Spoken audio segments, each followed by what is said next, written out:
There are Muslims who continue to lie in their profession.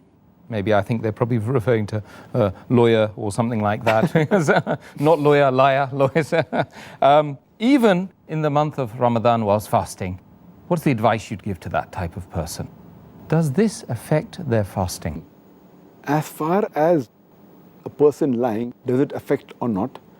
Our beloved Prophet ﷺ has said, it's mentioned in Sahih Bukhari, volume number 3 in the book of fasting, hadith number 1903, that a person who does not leave his false action and false speech, Allah does not require him to leave his food and drink.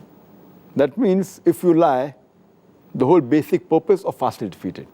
But will the fast be accepted? Yes, it will be accepted. It may not benefit him.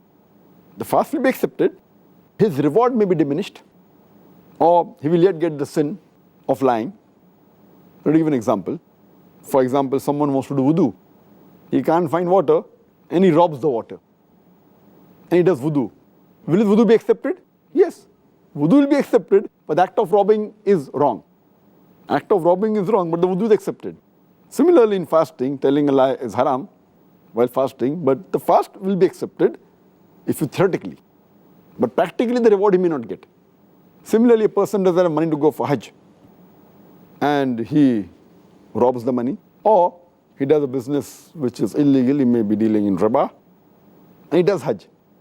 And if he follows all the arkan of Hajj, his Hajj will be accepted, but his act of acquiring the money was wrong, whether it was robbing or whether it was dealing with riba. So similarly here, theoretically, his fast will be accepted. He has completed his fast, what he has to do. But his reward will be diminished and his points will be deducted and he will get the negative points for lying.